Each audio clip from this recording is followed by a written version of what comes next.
Basura. Iyan ang turing sa akin ng asawa ko habang nakahiga ang anak naming may sakit.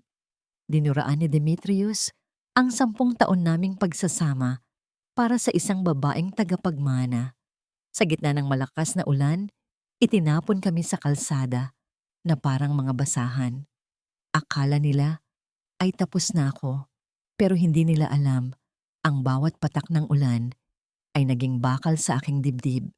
Babangon ako at sa muling pagkikita natin, Demetrius, ako na ang humahawak sa hininga ng iyong kinabukasan. Sino ngayon ang tunay na basura? Walang silbi ang isang babaeng tulad mo na hindi man lang mapanatili ang yaman at dangal ng pamilyang ito. Pirmahan mo na ang mga papel na yan, Ana. Huwag mo nang hintayin na kaladkarin pa kita palabas ng pamamahay na ito. Ang boses ni Demetrius ay parang isang matalim na balisong na humiwas sa katahimikan ng kusina. Malamig, walang emosyon, at punong-puno ng pagkamuhi. Sa ibabaw ng hapagkainan, ang puting papel ng divorce decree ay tila isang hatol ng kamatayan na naghihintay na lamang ng kanyang lagda. Sa sandaling iyon, hawak ni Ana ang isang lumang sandok. Dahan-dahang hinahalo ang kakaunting bigas sa kumukulong tubig. Ang usok mula sa mainit na lugaw ay tila sumasayaw sa harap ng kanyang nanlalabong mga mata. Isang kabaligtaran sa nanunuot na lamig ng mga salita ng kanyang asawa. Buong hapon niyang tiniis ang hapdi ng kanyang mga pasong daliri at ang bigat ng pagod. Sapat lamang para makapagluto ng makakain ng kanilang anak na si Nathan. Ang bata ay kasalukuyang nakahiga sa maliit na silid, nanginginig sa taas ng lagnat, at tanging ang mahinang paghinga ang maririnig. Dahan-dahang binitawan ni Ana ang sandok. Hindi ito gumawa ng malakas na tunog nang tumama sa gilid ng palayok, ngunit sa kanyang pandinig, ito ay tila isang malakas na pagsabog ng kanyang pangarap. Naramdaman niya ang pamimitig ng kanyang mga kamay. Ang bawat hibla ng kanyang kalamnan ay tila unti-unting nadudurog, nagiging abo sa harap ng lalaking ipinangako niyang mamahalin hanggang sa huling hininga. Demetrius, may sakit ang anak mo. Bulong ni Ana, ang kanyang boses ay nanginginig ngunit pilit na pinapanatiling buo. Kahit wag na para sa akin, para na lang kay Nathan. Gabi na at malakas ang ulan sa labas. Saan kami pupunta? Isang mapait na tawa ang sumagot sa kanya, ngunit hindi ito galing kay Demetrius. Pumasok sa kusina si Doña Imelda, ang kanyang biyenan, na may dalang pandidiri sa kanyang mga mata. Huwag mong gamitin ang bata para kaawaan ka namin, Ana. Mula noong pumasok ka sa pamilyang ito, wala ka nang dinala, kundi kamalasan. Ngayong nahanap na ni Demetrius si Chloe, ang babaeng tunay na kapantay ng aming antas, wala ka nang puwang dito. Bago pa makasagot si Ana, mabilis na lumapit ang matanda sa kanya. Sa isang marahas na galaw, hinablot ni Doña Imelda ang suot niyang hikaw. Ang tanging alaala na iniwan sa kanya ng kanyang pumanaw na ina.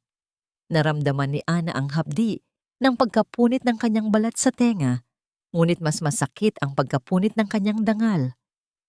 Ito ay kabayaran sa lahat ng pagkaing inaksaya mo rito, singhal ng matanda, habang tinitignan ng hiyas na tila ba dumi ito sa kanyang palad. Tumingin si Ana kay Demetrius, naghahanap ng kahit katiting na bakas ng lalaking minahal niya. Ngunit ang nakita lamang niya ay isang estranghero na may pusong bato. Iniiwas ng lalaki ang kanyang paningin. Tila ba ang presensya ni Ana ay isang mantsa na kailangang burahin sa kanyang bagong buhay na puno ng karangyaan kasama ang ibang babae. Ang katahimikan ng bahay ay biglang napalitan ng hagupit ng hangin at malakas na patak ng ulan sa bubong. Sa loob ng silid, narinig ni Ana ang mahinang ubo ni Nathan, isang tunog na tila nagpabalik sa kanya sa malupit na realidad. Ang bawat tibok ng kanyang puso ay parang isang mabigat na hakbang patungo sa isang madilim na bangin. Ang mga pader na dati niyang itinuring na kanlungan ay tila unti-unting sumisikip. Nagigipit sa kanya hanggang sa hindi na siya makahinga. Kinuha ni Demetrius ang isang lumang bag at padabog na isinilid doon ang ilang piraso ng damit ni Ana at Nathan. Tapos na tayo, Ana. Kunin mo na ang anak mo at umalis na kayo bago ko patawagin ang mga security para kaladkarin kayo palabas. Tumayo si Ana ng tuwid, kahit na ang kanyang tuhod ay tila gawa sa marupok na kawayan. Nilapitan niya ang kanyang anak, binuhat ang nanginginig na katawan ni Nathan at binalot ito ng kanyang manipis na jacket. Wala siyang dalang kahit anong yaman, tanging ang init lamang ng kanyang katawan ang nagsisilbing proteksyon ng bata laban sa kalupitan ng mundo. Habang naglalakad siya patungo sa pintuan, naramdaman niya ang bawat patak ng luha na pilit niyang tinitimpi. Hindi niya hinayaang pumatak ang mga ito sa harap ng kanyang mga kaaway. Ang bawat hakbang niya sa sahig na makintab ay tila isang pamamaalam sa isang buhay na puno ng kasinungalingan. Nang bumukas ang malaking pintuan ng mansyon, sinalubong sila ng malamig na simoy ng gabi at ang malupit na ulan ng Maynila. Tumingin siya sa huling pagkakataon sa loob ng bahay. Doon, nakita niya si Demetrius na prenteng nakaupo. Tila ba isang malaking tinik ang naalis sa kanyang lalamunan. Ang pintuan ay dahan-dahang sumara at ang tunog ng pagkakandado nito ay tila isang huling hantungan. Nakatayo si Ana sa gitna ng madilim na kalsada, kayakap ang kanyang anak na may sakit, habang ang ulan ay unti-unting bumabasa sa kanilang pagkatao. Ang bawat patak ng tubig ay tila naghuhugas sa kanyang nakaraan, ngunit nag-iiwan ng isang malalim na sugat sa kanyang kaluluwa. Hanggang kailan susukatin ng mundo ang halaga ng isang babae base lamang sa ginto at kapangyarihan? At kailan ba maririnig ang tinig ng isang pusong pilit na dinudurog ngunit tumatangging mamatay? Ang bawat patak ng ulan ay tila mga karayom na tumutusok sa aking balat. Ngunit ang bawat ubo ni Nathan na sumasabay sa dagundong ng langit ang tunay na humahati sa aking puso. Sa ilalim ng madilim na langit, wala akong ibang nararamdaman kundi ang bigat ng katawan ng aking anak at ang lamig ng mundong tila nakalimot na kami ay humihinga pa. Naglakad si Ana sa gilid ng kalsada, pilit na iniiwasan ang malalalim na ginal ng tubig na nililikha ng walang humpay na buhos ng ulan. Ang kanyang mga paa na nakasuot lamang ng manipis na tsinelas ay tila nawawalan na ng pakiramdam dahil sa labis na ginaw. Sa bawat hakbang, nararamdaman niya ang dulas ng putik at ang hapdi ng mga maliliit na bato, ngunit hindi niya binitawan ang pagkakayakap sa kanyang anak. Si Nathan ay nanginginig na.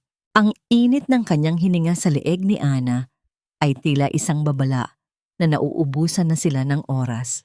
Isang anino ang dahan-dahang lumapit sa kanila mula sa likuran.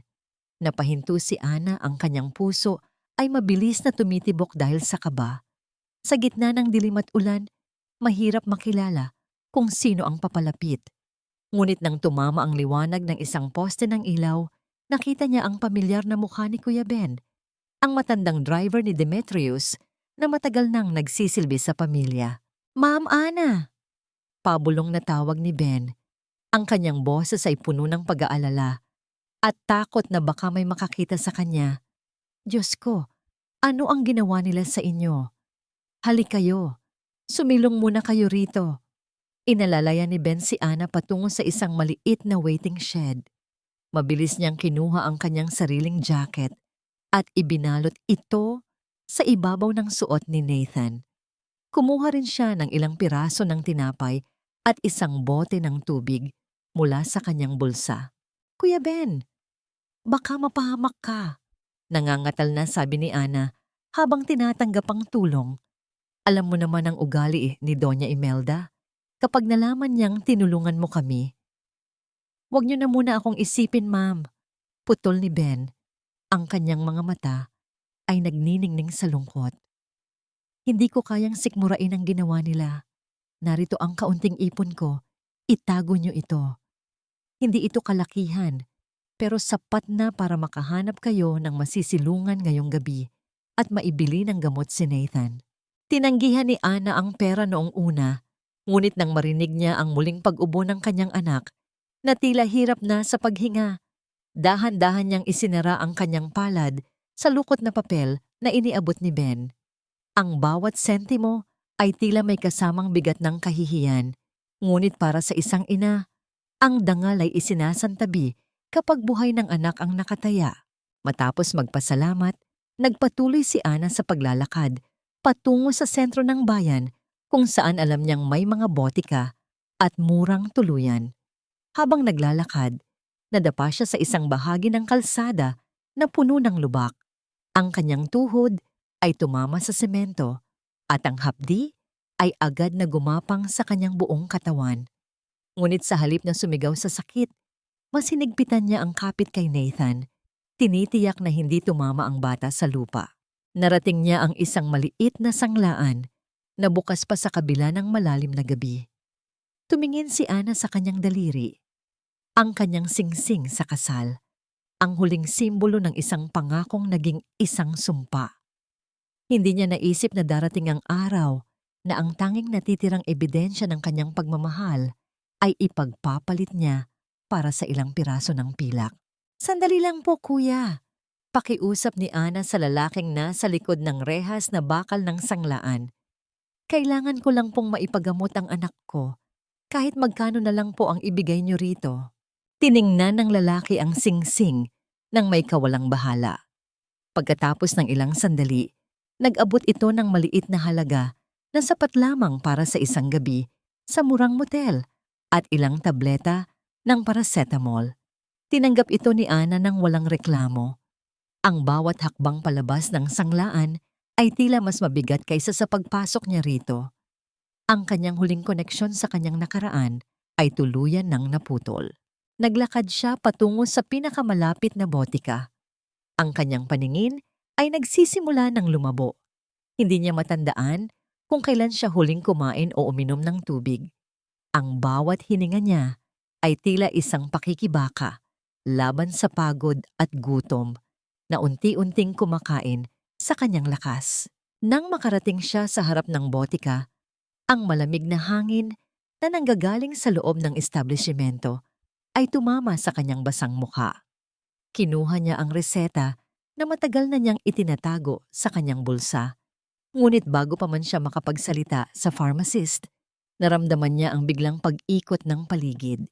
Ang ingay ng mga sasakyan sa labas ay tila naging isang malayong bulong. Ang mga ilaw ng botika ay naging malalaking puting bilog na sumasayaw sa kanyang paningin. Sinubukan niyang kumapit sa counter, ngunit ang kanyang mga daliri ay tila nawalan na ng buto. "Miss, okay ka lang ba?" Ang huling salitang narinig ni Ana bago tuluyang dumilim ang lahat. Ang katawan ni Ana ay dahan-dahang bumagsak sa sahig ng botika, ngunit kahit sa kanyang huling sandali ng malay, ang kanyang mga bisig ay nananatiling mahigpit na nakayakap kay Nathan. Tila ba ang kanyang pag-ibig ay isang kalasag na hinding-hindi bibitaw hanggang sa huling pintig ng kanyang puso. Ang pagdilat ng aking mga mata ay tila isang pagbangon mula sa isang mahabang panaginip na puno ng tinik. Ang puting kisame na aking nakita ay hindi ang marangyang disenyo ng mansyon ni Demetrius, kundi isang simpleng silid na amoy gamot at luma, ngunit malinis na kumot. Dito nagsimula ang lahat, sa gitna ng kawalan, kung saan ang tanging puhunan ko ay ang pag-ibig sa aking anak at ang puot na unti-unting nagiging apoy sa aking dibdib. Nakaligtas kami noong gabing iyon dahil sa kabutihan ng isang matandang doktor na nakakita sa amin sa butika. Ngunit ang kaligtasan ay simula pa lamang ng isang mas mahabang laban. Ang sumunod na 10 taon ay hindi naging madali.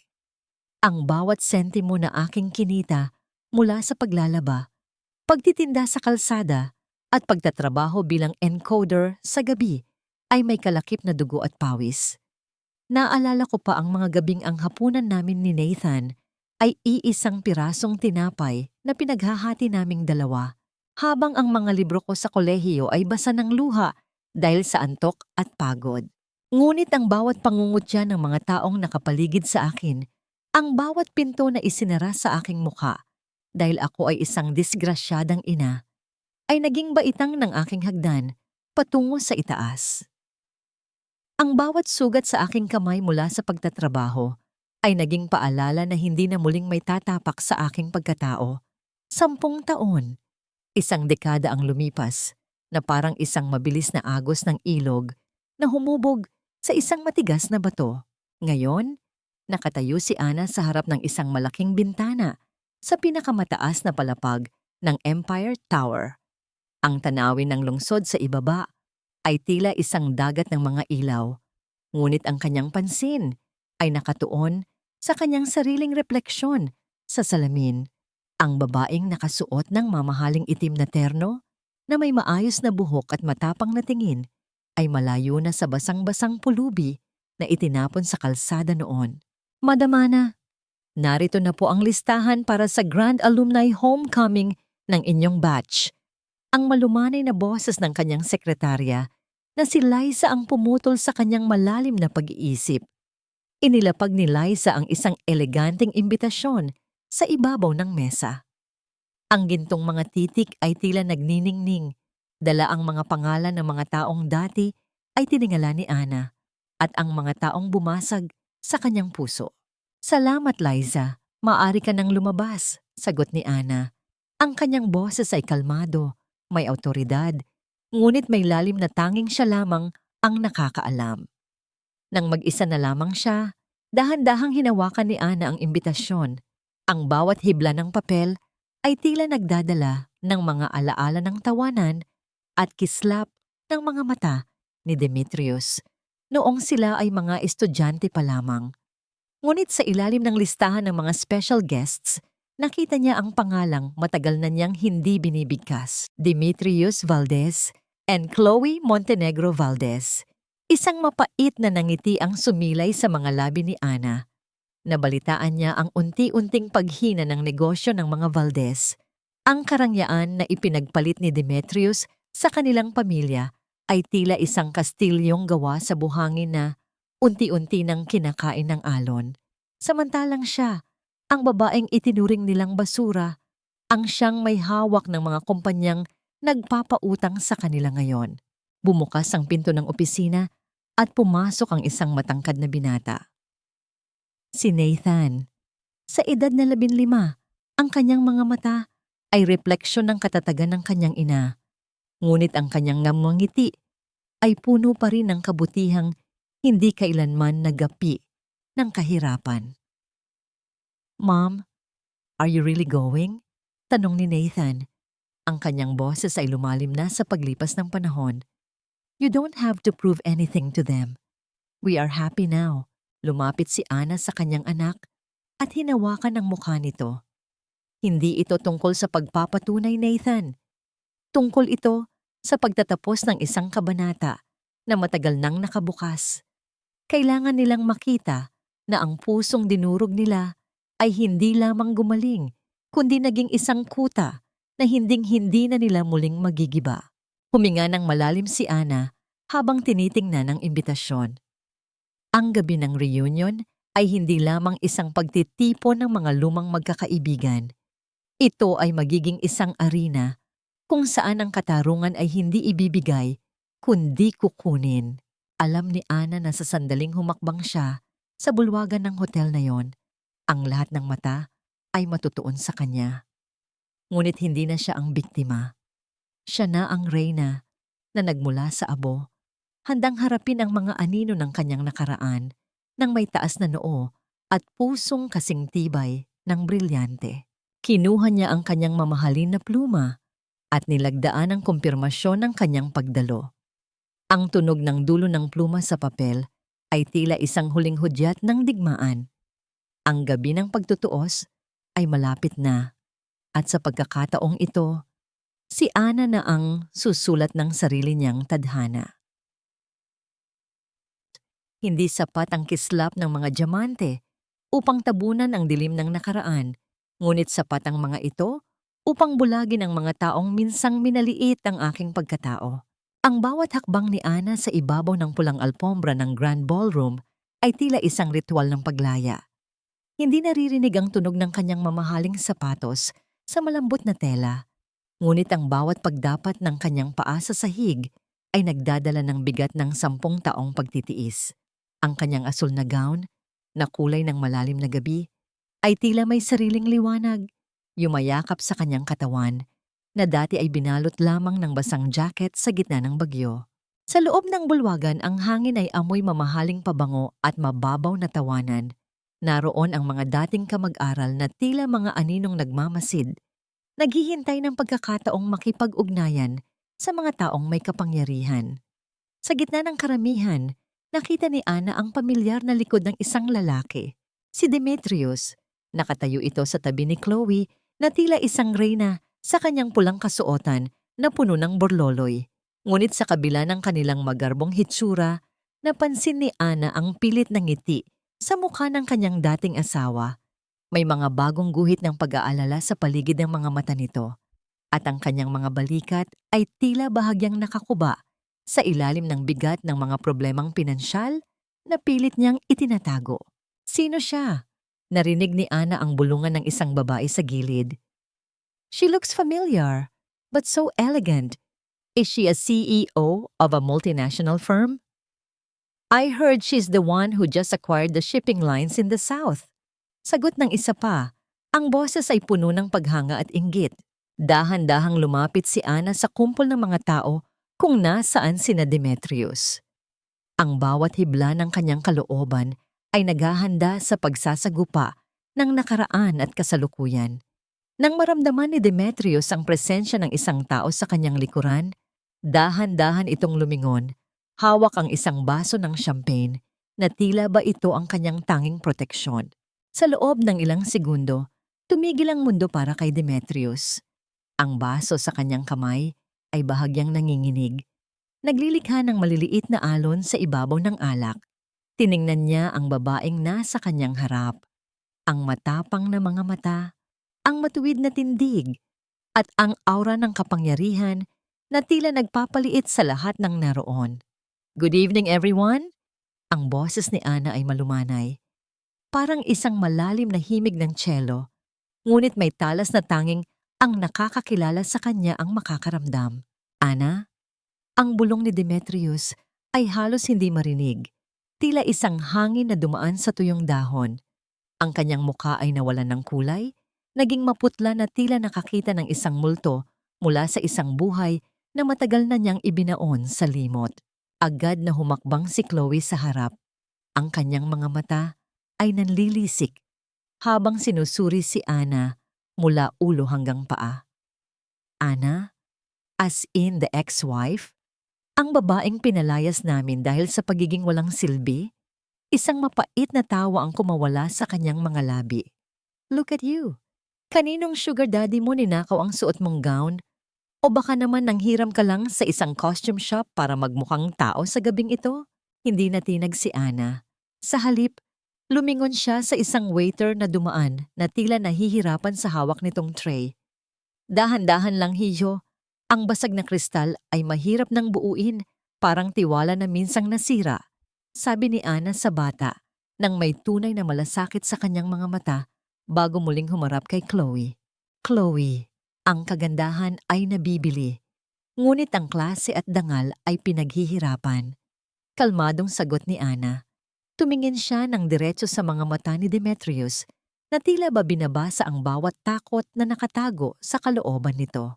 Demetrius, balita ko ay kailangan mo ng bagong investor para sa iyong nalulubog na kumpanya. Sayang, mukhang hindi mo alam kung kaninong pinto ang dapat mong katukin. Natahimik ang paligid. Ang mga taong kanina ay nagtatawanan, ay tila naging mga estatwa, nakikinig sa bawat salitang lumalabas sa bibig ng babaeng dati ay itinuring nilang wala. What are you talking about? Singhal ni Demetrius, pilit na ibinabalik ang kanyang nawalang yabang. Hindi ko kailangan ng tulong mula sa isang tulad mo. You are nothing but a failed mother and a discarded wife. Ngumiti si Ana, isang ngiti na hindi umabot sa kanyang mga mata. Kung ganoon, bakit tila nanginginig ang iyong mga kamay habang binabanggit mo ang mga salitang yan?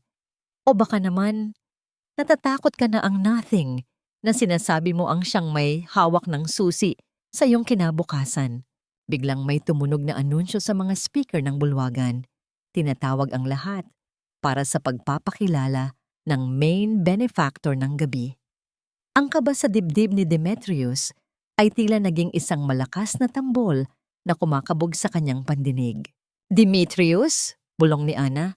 Lumapit siya ng bahagya para siya lamang ang makarinig.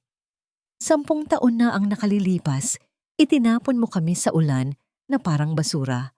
Ngayong gabi, sisiguraduhin ko na mararamdaman mo ang lamig na naramdaman namin noon kahit nasa loob ka pa ng mainit na silid na ito. Bago pa makasagot ang lalaki, isang boses mula sa stage siyang narinig. And now, to give the opening remarks, let us welcome the Chairman and CEO of Empire Group of Companies, Miss Ana Victoria de la Vega. Ang katahimikan sa ballroom ay naging kasing bigat ng isang hatol. Habang dahan-dahang naglalakad si Ana patungo sa stage, hindi niya nilingon ang kanyang likuran. Alam niya na sa mga sandaling iyon, ang mukha ni Demetrius ay isang larawan ng pagkawasak na hindi kayang ayusin ng anumang yaman. Ngunit sa gitna ng kanyang tagumpay, isang maliit na mensahe ang pumasok sa kanyang cellphone na nasa loob ng kanyang clutch bag. Isang hindi kilalang numero ang nag-iwan ng mga salitang nagpabilis sa tibok ng kanyang puso. Hindi lang ikaw ang nagmamasid sa kanila, Ana. May mga sikreto ang mga Valdez na mas madilim pa sa gabing pinalayas kanila. Huwag mong isipin na dahil lang sa nakasuot ka ng mga mamahaling hiyas, ay nakalimutan na namin kung sino ka talaga. Ikaw pa rin ang babaeng galing sa putikan na namalimos sa aming pamilya para sa isang pirasong tinapay. Ang matinis na boses ni Chloe ay umalingaw-ngaw sa paligid ng buffet table. Tila isang mantsa na sumira sa musika ng ballroom. Sa kabila ng pagpapakilala kay Ana bilang CEO, hindi matanggap ng mag-asawang Valdez na ang babaeng itinapon nila sa lansangan ay siya palang may hawak ng kanilang leeg ngayon. Habang nakatayo si Ana, hawak ang isang baso ng mineral water. Naramdaman niya ang pamilyar na hapdi sa kanyang dibdib. Hindi ito galing sa mga salita ni Chloe, kundi mula sa alaala ng gabi kung kailan siya nakiusap sa kanila para sa gatas ni Nathan. Ngunit ang tanging isinagot nila ay ang pagtawa habang isinasara ang bintana ng kanilang sasakyan. Ang pagkakaiba lamang ngayon ay ang mga kamay ni Ana, na dati ay magaspang dahil sa paglalaba, ay makinis na, ngunit ang mga galos sa kanyang kaluluwa ay tila nagnanaknak pa rin sa bawat pagharap niya sa mga taong ito. Chloe, ang ingay mo ay hindi angkop sa ganitong uri ng pagtitipon. Mahinahong sagot ni Ana. Ang kanyang tinig ay parang banayad na alon na tumatama sa matigas na bato. Kung ang pakay mo lang dito ay balikan ang nakaraan, baka nakakalimutan mong ang kumpanyang ipinagmamalaki mo ay kasalukuyang nakasandal sa aking mga palad. You are so desperate, Ana. Singal ni Chloe, ang kanyang muka ay namumula na sa galit habang ang kanyang mga kaibigang socialite ay nagsisimula ng magbulungan. Saan ka kumuha ng pondo? Sigurado ako, ginamit mo ang iyong katawan para marating ang posisyong yan. Walang matinong kumpanya ang magtitiwala sa isang katulad mong walang pinag-aralan. Sa gitna ng tensyon, isang matandang boses ang pumutol sa usapan. Isang matinding aura ng kapangyarihan at kasamaan ang dahan-dahang lumapit. Si Doña Imelda, suot ang kanyang kulay gintong terno na tila ba isa siyang reyna, ay pumasok sa eksena. Ang kanyang bawat hakbang ay tila nagdadala ng mabigat na panganib. Ana, ang tawag ng matanda. Ang kanyang nangiti ay tila isang bitag na gawa sa seda. Akala ko ay tuluyan ka ng nilamon ng ulan noong gabing iyon. Pero tignan mo ngayon naman, parang isang masamang damo na mahirap mamatay. Ngayong mayaman ka na. Siguro naman ay hindi mo kakalimutan ang utang na loob mo sa amin. Kami ang nagbigay sa iyo ng pagkakataong makapasok sa mataas na lipunan, kahit na isa ka lamang anak ng labandera. Naramdaman ni Ana ang panginginig ng kanyang mga kalamnan. Ang gaslighting ng matanda ay tila isang laso na uant-unting pumapasok sa kanyang isipan. Gusto niyang isigaw ang lahat ng hirap na dinanas niya, ang lahat ng gabing hindi siya natulog para lamang matapos ang kanyang mga trabaho. Ngunit pinili niyang manatiling tahimik. Ang katahimikan ni Ana ay hindi tanda ng kahinaan, kundi isang kuta na pilit niyang pinatitibay. Dahan-dahang kinuha ni Ana ang kanyang cellphone mula sa kanyang maliit na bag. Tinitigan niya ang wallpaper nito, ang larawan ni Nathan na nakasuot ng kanyang graduation toga mula sa isang prestihiyosong paaralan. Ang inosenteng ngiti ng kanyang anak ang nagbigay sa kanya ng lakas na huminga ng malalim. Doña Imelda, simula ni Ana, tumingin siya ng diretso sa mga mata ng matanda na tila ba binabasa ang bawat kasinungalingang nakatago roon. Ang utang na loob ay ibinibigay sa mga taong may puso, hindi sa mga taong nagnakaw ng huling pag-asa ng isang ina. Ang tanging utang ko sa inyo ay ang pagpapakita sa akin kung gaano kalupit ang mundo upang matuto akong maging matatag. Lalong nagnggit-ngit ang matanda. Ang kapal ng mukha mo, Demetrius. Tignan mo ang babaeng pinakasalan mo noon. Wala talagang pinag-aralan. Napalingon ang lahat kay Demetrius na kanina pa nakatayo sa gilid. Tila isang asong hindi malaman kung saan pupunta. Ma'am, please, let's just go. Bulong ni Demetrius. Ang kanyang boses ay puno ng takot at kahihiyan. Alam niya na ang bawat salitang lumalabas sa bibig ng kanyang ina ay isang pako na lalong nagbabaon sa kanila sa hukay ng pagkabagsak. Ngunit bago pa sila makalis, muling lumapit si Ana kay Doña Imelda. Ang kanyang boses ay naging kasing lamig ng yelo. Nga pala, Doña Imelda, ang mga hiyas na suot niyo ngayon. Balita ko ay nakasanla na ang mga yan sa isa sa mga sangay ng aking bangko. Siguraduhin niyo lang na hindi kayo mahuhuli sa bayad. Dahil hindi ako magdadalawang isip na kunin ang mga iyan, gaya ng pagkuha niyo sa hikaw ng aking ina. Nanlaki ang mga mata ng matanda. Ang kanyang kamay ay automatikong napahawak sa kanyang leeg. Tila ba natatakot na biglang mawala ang kanyang suot na kwintas.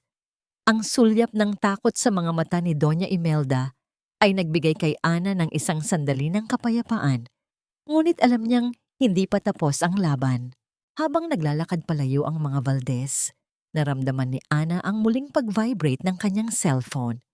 Ang mahiwagang numero ay muling nagpadala ng mensahe.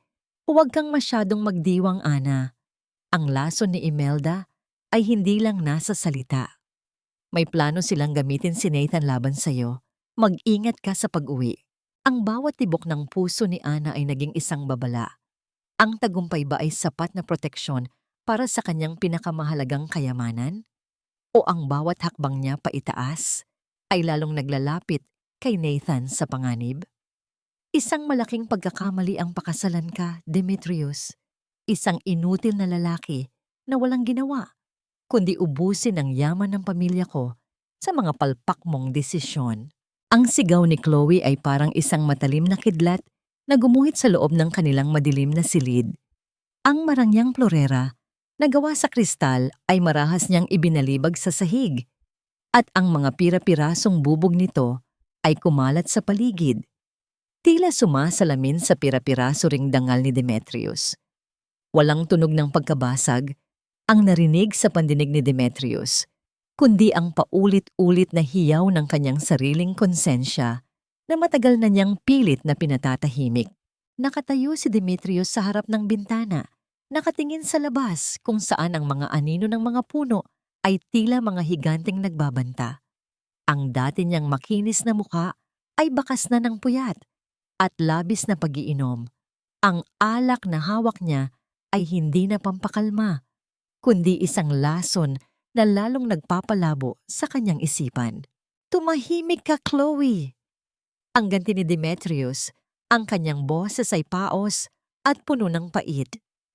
Hindi ba't ikaw ang may gusto na makipag-compete kay Ana? Ngayong alam nating siya ang may-ari ng bangko na nagpapautang sa atin, bigla kang maghuhumiyaw na parang baliw dahil wala kang ginawa. Muling singhal ni Chloe Lumapit siya kay Demetrius at itinuro ang dibdib nito. Nagmumukha tayong basahan sa harap ng babaeng iyon. At ngayon, ang kumpanya ko, ang kumpanyang ipinamana sa akin ng mga magulang ko, ay kukunin na ng bangko sa susunod na buwan. Sa gitna ng kanilang pag-aaway, dahan-dahang bumukas ang pinto at pumasok si Doña Imelda. Ang matanda ay tila hindi natutulog. Ang kanyang mga mata ay laging gising at naghahanap ng pagkakataon. Sa kabila ng kanilang pagbagsak, ang kanyang tindig ay nananatiling mapagmataas. Tila ba ang kanyang kayabangan ang nagsisilbing hininga niya? Tumigil na kayong dalawa. Ang malamig na utos ni Doña Imelda.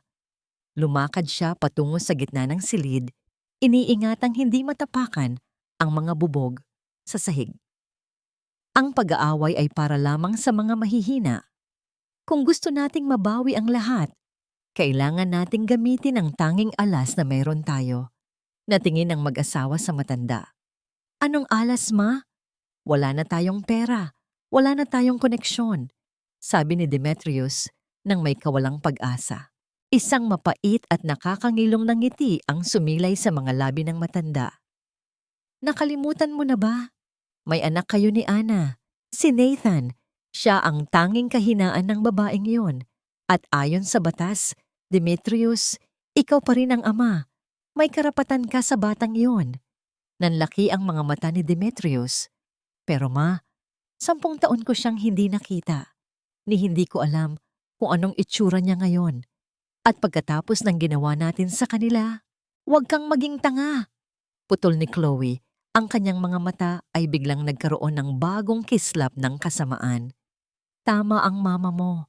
Kung mapapasa iyo ang bata, mapipilitan si Ana na makipagnegosasyon. Ibibigay niya ang lahat, ang kumpanya, ang pera, ang kapangyarihan, para lang hindi mo makuha ang anak niya. Pero kailangan mong magpanggap, Demetrius. Dagdag ni Doña Imelda, lumapit siya sa kanyang anak at hinawakan ang balikat nito. Kailangan mong maging amang nagsisisi, ang prodigal father na naghahanap ng kapatawaran. Gamitin mo ang iyong mga luha. Gamitin mo ang iyong mga alaala. Ang mga tao sa lipunan ay mahilig sa mga kwento ng pagbabalik loob. Kapag nakuha mo ang simpatiya ng publiko, mas madali nating makukuha si Nathan. Naramdaman ni Demetrius ang isang malamig na kilabot na gumapang sa kanyang likuran. Ang paggamit sa sarili niyang anak para sa pera ay isang antas ng kababaan na hindi niya inakalang mararating niya. Ngunit habang tinitignan niya ang mga bayarin sa kanyang mesa at ang banta ng pagpapatalsik sa kanila sa mansyon, ang kanyang konsensya ay dahan-dahang nilalamon ng sakim na pagnanasa. Samantala, sa loob ng payapang bahay ni Ana, kasalukuyan niyang pinapanood si Nathan na mahimbing na natutulog. Ang liwanag ng buwan na tumatama sa mukha ng bata ay tila isang banal na proteksyon. Ngunit sa kabila ng katahimikan, ang puso ni Ana ay tila isang tambol na mabilis ang tibok. Ang bawat hininga ni Nathan ay nagpapaalala sa kanya ng lahat ng kanilang pinagdaanan. Hinawakan niya ang kamay ng anak at doon niya naramdaman ang isang kakaibang panginginig. Ang kanyang mother's instinct ay tila sumisigaw ng babala. Isang panganib na hindi nakikita, ngunit nararamdaman ng kanyang kaluluwa. Tumayo si Ana at lumapit sa bintana. Sa labas ng kanilang bakod, napansin niya ang isang itim na sasakyan na kanina pa nakaparada. Ang mga ilaw nito ay nakapatay, ngunit ang makina ay tila mahinang umuugong sa katahimikan ng gabi. Sino ang nagmamasid sa kanila? At hanggang saan ang kayang gawin ng mga taong dati nang bumasag sa kanyang buhay upang makuha ang huling kayamanang natitira sa kanya? Kinuha ni Ana ang kanyang telepono at tinawagan ang kanyang head of security. Bantayan niyo ng maigi ang bawat kilos sa paligid ng bahay. At bukas, huwag niyo munang papasukin si Nathan sa paaralan.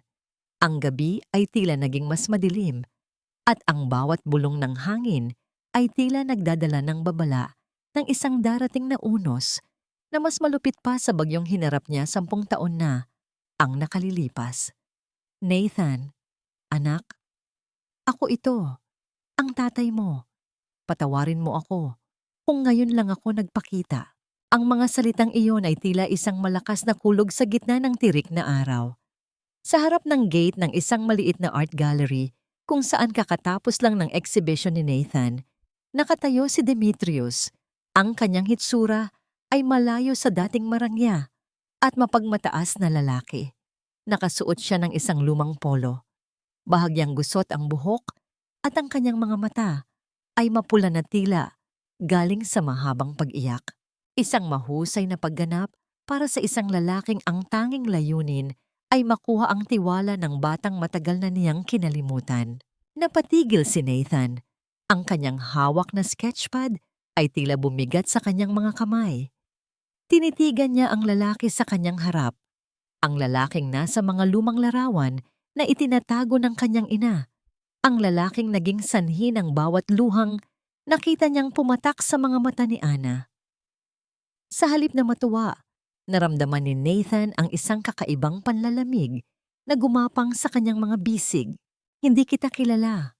Ang tanging sagot ni Nathan, ang kanyang boses ay kalmado, ngunit may panginginig ng galit sa ilalim nito. Ang tatay ko ay matagal nang wala sa buhay namin. Umalis ka na. Nathan, please. Pakinggan mo muna ako. Pagsusumamo ni Demetrius, lumapit siya ng bahagya at pilit na hinawakan ng balikat ng bata. Naramdaman ni Nathan ang amoy ng alak at sigarilyo na pilit na itinatago ng pabango. I committed a mistake, I know. Pero gabi-gabi kitang iniisip. Pinigilan lang ako ng iyong ina na makita ka. She poisoned your mind, Nathan. She wants me to suffer by keeping you away from me. Sa kabilang dako, ang itim na sasakyan ni Ana ay dahan-dahang tumigil sa tapat ng gallery. Ang mahinang ugong ng makina ay tila naging isang babala sa kanyang pandinig. Pagkababa pa lamang niya, ang kanyang puso ay tila tumigil sa pagtibok nang makita niya ang pamilyar na likod ni Demetrius na nakaharap sa kanyang anak.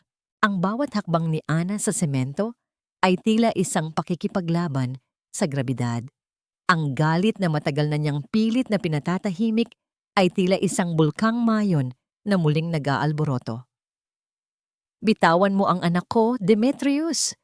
Ang sigaw ni Ana ay hindi malakas, ngunit puno ng awtoridad at hapdi.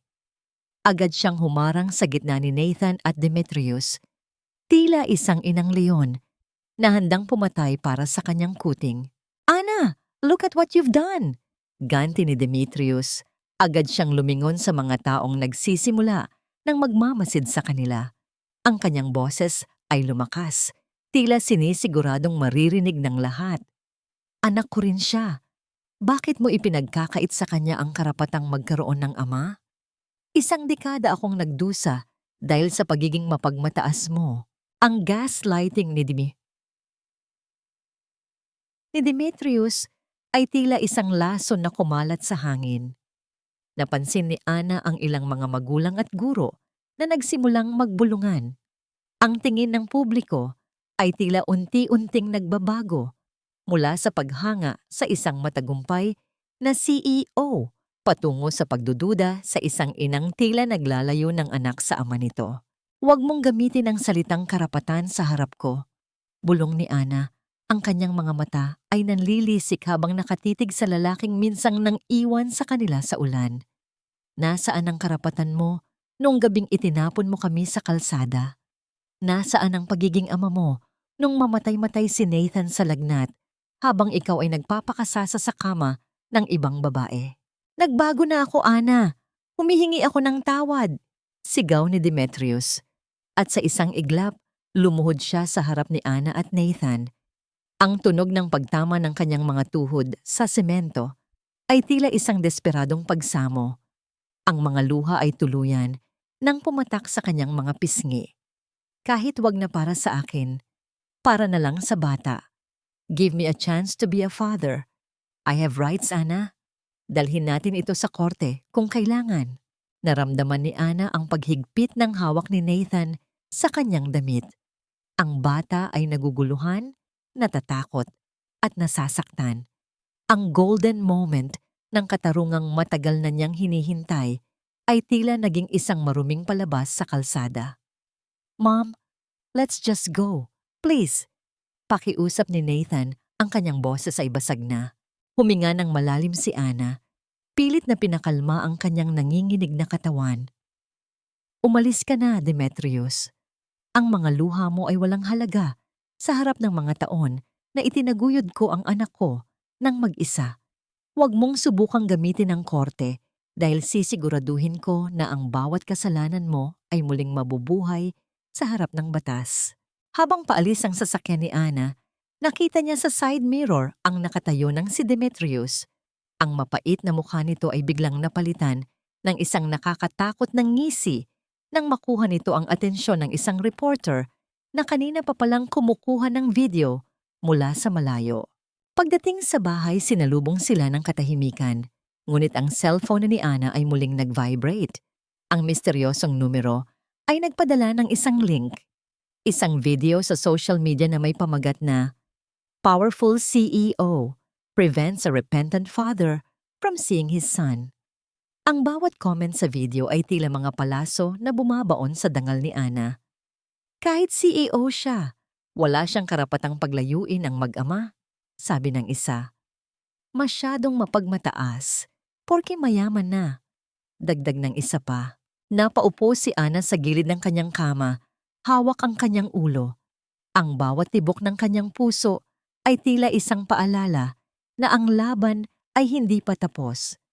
Ang mga Valdez ay gumagamit ng utang na loob ng publiko upang sirain siya. Ngunit ang mas ikinabahala ni Ana ay ang nakita niya sa kwarto ni Nathan. Ang bata ay nakaupo sa sahig, hawak ang isang luma at kupas na litrato ni Demetrius na akala ni Ana ay matagal na niyang naitapon. "Ma'am, masama ba talaga siya?" tanong ni Nathan. Ang kanyang mga mata ay puno ng pag-aalinlangan na tila isang lamat sa isang mamahaling florera. Doon na pagtanto ni Ana, ang tunay na panganib ay hindi ang mawala ang kanyang kumpanya, kundi ang mawala ang tiwala at pagmamahal ng kanyang anak dahil sa mga kasinungalingan ng isang lalaking walang kaluluwa. Ang boses ng publiko ay tila isang malupit na hatol na walang pakundangan kung sino ang tunay na biktima at sino ang may sala. Sa loob ng kanyang malawak na opisina, ang tanging maririnig ay ang mahinang ugong ng aircon at ang mabilis na pagtibok ng puso ni Ana. Ang liwanag mula sa screen ng kanyang tablet ay nagpapakita ng libu-libong komento ng galit. Ang kanyang mukha, ang mukha ng isang babaeng nagsumikap bumangon mula sa putikan, ay kasalukuyang ginagawang simbolo ng isang malupit at walang pusong ina sa social media. Nanginginig ang mga kamay ni Ana habang binabasa ang mga salitang walang utang na loob at halimaw na CEO. Ang bawat salita ay tila isang matalim na bubog na dahan-dahang pinuputol ang kanyang pagkatao. Sa labas ng kanyang opisina, narinig niya ang mahinang bulungan ng kanyang mga empleyado. Ang paggalang na matagal niyang binuo ay tila unti-unting natutunaw, napapalitan ng pagdududa at mapanghusgang mga sulyap. "Madam Ana," ang boses ni Liza ay puno ng pag-aalala nang pumasok ito sa silid. Ang mga board members, humihingi sila ng emergency meeting. Ang stocks ng Empire Group ay bumabagsak dahil sa kontrobersyang ito. Pinupush nila na maglabas kayo ng public apology o makipag-settle kay Demetrius. "Apology para sa ano, Liza?" Ang boses ni Ana ay basag, puno ng pait. "Para sa pagprotekta sa anak ko mula sa lalaking itinapon kami sa ulan? Para sa hindi pagpapahintulot na muling saktan ng isang sinungaling ang buhay namin?" Hindi na nakasagot ang sekretarya. Alam ni Ana na sa mundo ng negosyo, ang katotohanan ay madalas na natatabunan ng imahe. At ngayon, ang kanyang imahe ay marumi na dahil sa mahusay na pag-arte ni Demetrius. Pag-uwi niya sa bahay, sinalubong siya ng isang nakabibinging katahimikan. Walang Nathan na tumatakbo para yakapin siya. Walang tawanan na dati ay nagpapagaan ng kanyang pagod. Dumiretso si Ana sa kwarto ng anak at nakita itong nakatitig sa labas ng bintana.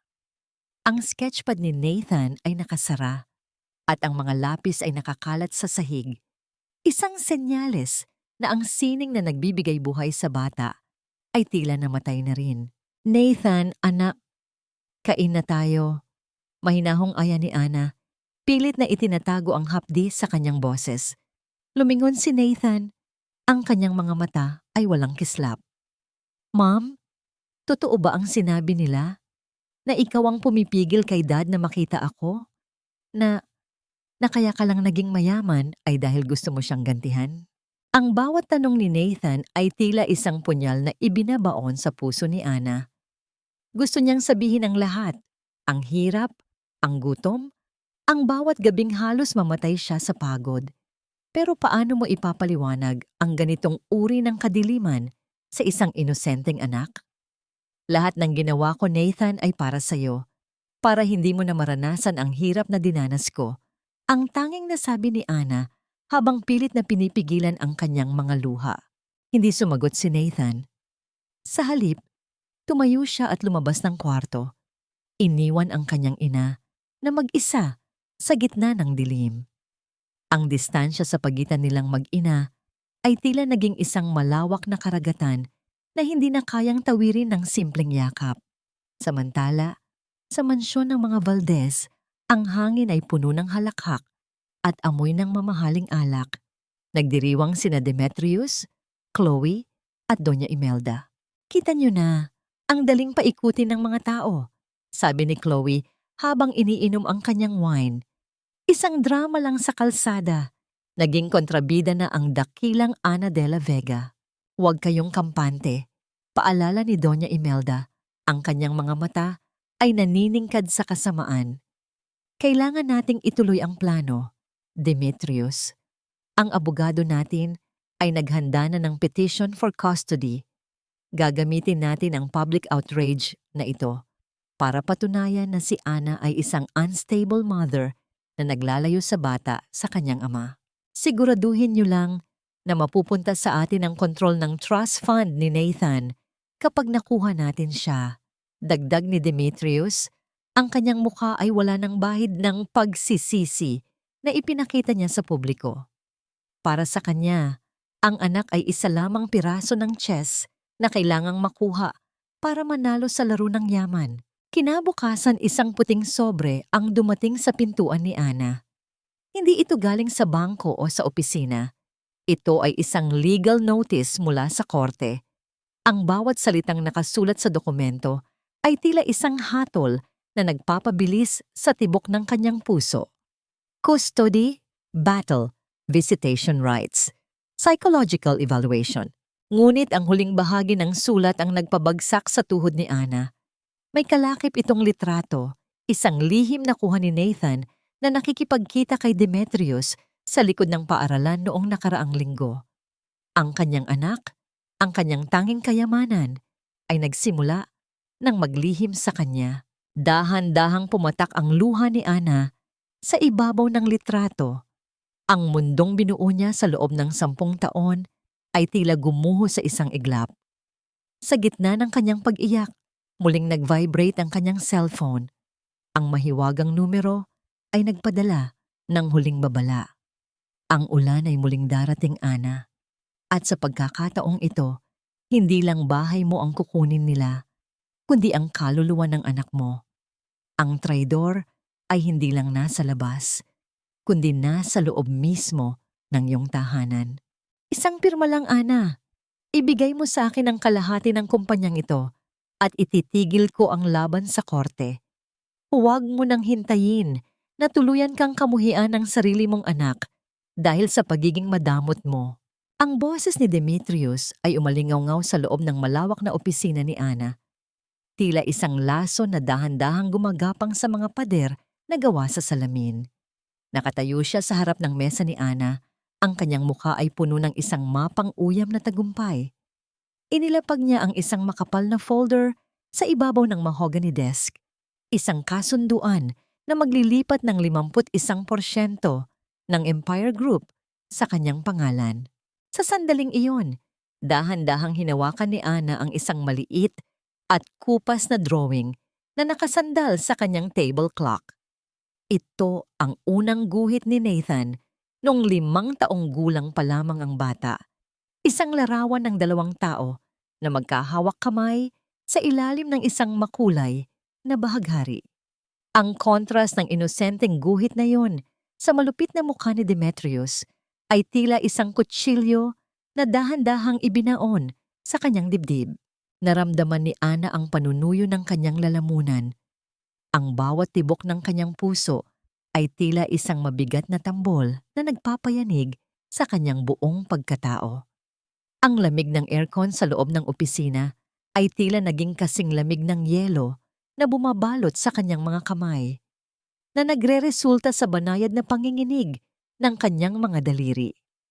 Ngunit sa kabila ng panloob na pagguho, nanatiling diretso ang kanyang likod at matalim ang kanyang tingin. Ganyan ka na ba kadesperado, Demetrius? Ang boses ni Ana ay kalmado, ngunit may talas na tila isang espada na handang humiwa. Gagamitin mo ang sarili mong anak para lamang mabawi ang yaman na kailanman ay hindi mo naman pinagtrabahuhan. You are using Nathan as a bargaining chip, and you have the audacity to talk about his hatred for me. I am doing this for his future. Ang ganti ni Demetrius, ang kanyang boses ay tumaas ng bahagya. Pilit na ginagamit ang kanyang nakasanayang gaslighting technique. Anong klaseng buhay ang maibibigay mo sa kanya? Isang buhay na puno ng skandal, isang inang laging nasa balita dahil sa kasamaan ng ugali. Sa akin, magkakaroon siya ng buong pamilya. Tatanggapin siya ni Chloe. Tatanggapin siya ni Mama. We will give him the stable life that you can never provide. Isang mapait na tawa ang kumawala sa mga labi ni Ana. Stable life? Kasama ang babaeng sumira sa pamilya natin? Kasama ang biyanang kailanman ay hindi itinuring na tao ang anak ko? Demetrius, hindi mo mahal si Nathan. Ang mahal mo ay ang kapangyarihang dala ng kanyang pangalan bilang tagapagmana ng kumpanyang ito. Biglang lumapit si Demetrius. Ang kanyang mukha ay ilang pulgada na lamang ang layo sa mukha ni Ana. Napansin ni Ana ang mamahaling relos sa braso ng lalaki. Ito ang relos na binili niya para dito noong kanilang 5 anibersaryo, ang huling regalo bago siya itinapon nito sa kalsada.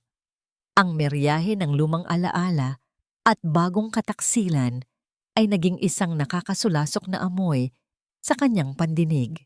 Pirmahan mo na, Ana. Bulong ni Demetrius, ang kanyang boses ay puno ng banta. Alam ko ang tungkol sa mga lihim na pagkikita namin ni Nathan. Alam ko na nagsisimula na siyang maniwala sa akin.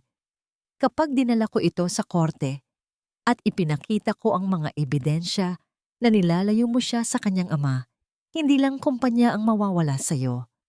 Tuluyan ng tatalikod sa iyo ang anak mo. Is it worth it? Ang pride mo, kapalit ng pagmamahal ng anak mo? Naramdaman ni Ana ang isang malakas na hapdi sa kanyang puso. Tila 1,000 karayom ang sabay-sabay na tumutusok sa kanyang kaluluwa.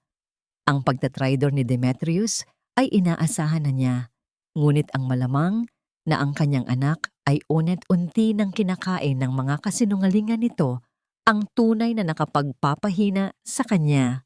Dahan-dahang kinuha ni Ana ang kanyang pluma. Ang gintong dulo nito ay nagniningning sa ilalim ng ilaw ng opisina. Tumingin siya kay Demetrius at sa loob ng ilang segundo, tila bumalik ang lahat ng sakit, ang lahat ng gutom, at ang lahat ng luha noong gabing iyon sa ulan. Kung pipirmahan ko ito, simula ni Ana, ang kanyang boses ay tila isang bulong mula sa isang malalim na hukay. Maibibigay mo ba sa akin ang kasiguruhan na lalayuan mo na kami? Na hinding-hindi mo na muling lalapitan si Nathan? You have my word. Ang sagot ni Demetrius nang may mabilis na pagtango. Ang kanyang mga mata ay nagniningning sa sakim na pagnanasa.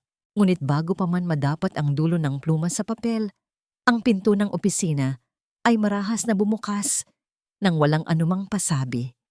Hindi ang security, hindi si Liza, kundi ang kanyang head of security na may hawak na isang tablet.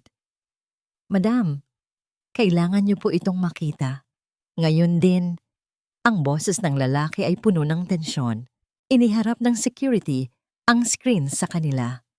Isang live stream mula sa isang news outlet ang kasalukuyang nagpapakita ng isang kaguluhan sa tapat ng paaralan ni Nathan.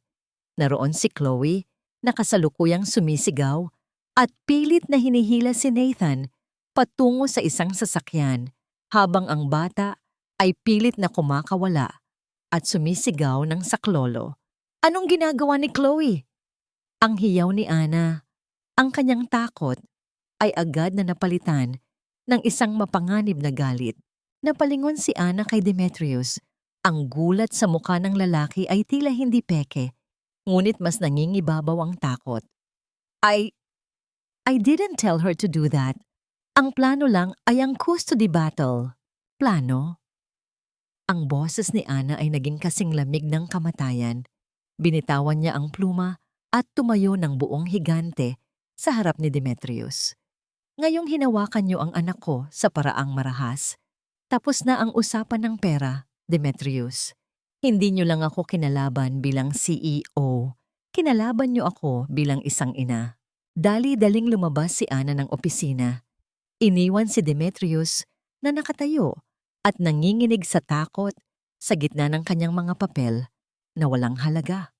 Ang bawat hakbang ni Ana sa hallway ay tila isang marcha ng digmaan. Ngunit sa kanyang isipan, tanging ang boses ni Nathan na humihingi ng tulong ang kanyang naririnig. Sa loob ng kanyang sasakyan, habang mabilis na binabaybay ang kalsada patungo sa paaralan, muling nag-vibrate ang kanyang cellphone. Isang video call mula sa mahiwagang numero. Nang sagutin niya ito, ang mukha ni Doña Imelda ang lumabas sa screen. Nakaupo sa kanyang mansyon at umiinom ng tsa nang may nakakatakot na kalmado. Ang ulan ay hindi lang basta pumapatak, Ana. Ang sabi ng matanda ng may mapait na ngiti. Minsan, ito ay lumulunod sa mga taong hindi marunong bumitaw sa mga bagay na hindi na sa kanila. Malapit na ang anak mo sa amin at sa pagkakataong ito, sisiguraduhin kong wala ka nang babalikan. Ang tawag ay naputol. At ang tanging narinig ni Ana ay ang malakas na pintig ng kanyang sariling puso na tila isang orasan na nagbibilang ng huling sandali ng kanyang katinuan. Bitiwan mo ang anak ko bago ko makalimutan na tao ka ring dapat irespeto, Chloe. Huwag mong hintayin na ang mga kamay kong ito ang magturo sa'yo kung saan lulugar ang isang tulad mong walang modo. Ang boses ni Ana ay hindi sumisigaw, ngunit ang bawat salita ay tila isang malamig na hanging dala ng paparating na unos. Ang kanyang mga paa ay mabilis na humahakbang sa semento ng paaralan at ang bawat pagdapat ng kanyang sapatos ay nag-iiwan ng bakas ng isang inang handang pumatay para sa kanyang anak. Sa harap niya, nakita niya ang isang eksenang tila isang bangungot na nagkatotoo. Si Chloe, na ang mukha ay balot ng galit at desperasyon, ay mahigpit na nakahawak sa braso ni Nathan habang pilit na hinihila ang bata patungo sa isang nakaparadang sasakyan. Ang bawat hibla ng puso ni Ana ay tila napupunit nang makita niya ang takot sa mga mata ni Nathan. Ang polo ng bata ay bahagyang napunit sa balikat at ang kanyang mga braso ay may mapulang marka mula sa mahigpit na pagkakahawak ni Chloe. Naramdaman ni Ana ang panunuyo ng kanyang lalamunan at ang mabilis na pagdaloy ng adrenaline sa kanyang mga ugat. Ang mundo sa paligid niya ay tila naging isang malabo at tahimik na larawan, maliban sa boses ng kanyang anak na sumisigaw ng kanyang pangalan. Mom! Mom! Tulong! Ang hiyaw ni Nathan, ang boses ay basag na sa pag-iyak. Sa isang iglap, narating ni Ana ang kinaroroonan nila. Hindi siya nag-atubili.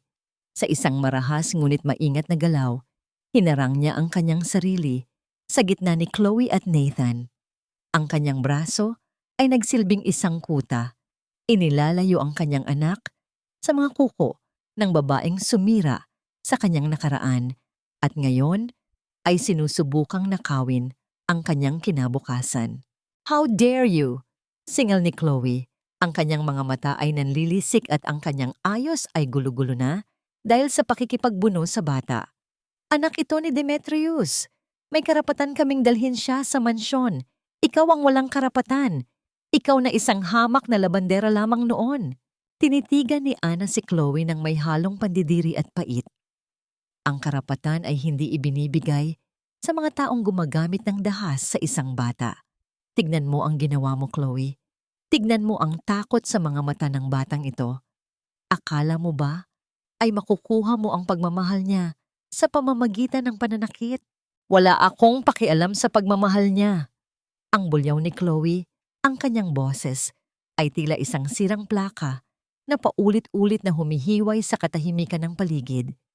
Ang kailangan namin ay ang bata para makuha ang gusto namin mula sa iyo. Pirmahan mo ang mga papel, Ana. Ibigay mo ang kumpanya at ibabalik namin sa iyo ang anak mong ito na tila isang basang sisiw. Naramdaman ni Ana ang panginginig ng kanyang mga kamay, ngunit hindi dahil sa takot, kundi dahil sa isang puot na matagal na niyang pilit na kinokontrol. Lumapit siya kay Chloe. Ang kanyang mukha ay ilang pulgada na lamang ang layo. Ang amoy ng mamahaling pabango ni Chloe ay tila naging isang nakakasulasok na lason sa kanyang pangamoy. Hinding-hindi mo makukuha ang kumpanya at hinding-hindi mo na muling hahawakan ang anak ko. Bulong ni Ana. Ang kanyang boses ay puno ng kapangyarihan na nagmula sa 10 taon ng pagdurusa. Ang bawat pasa na iniwan mo sa braso ni Nathan ay magsisilbing ebidensya sa kasong isasampa ko sa iyo.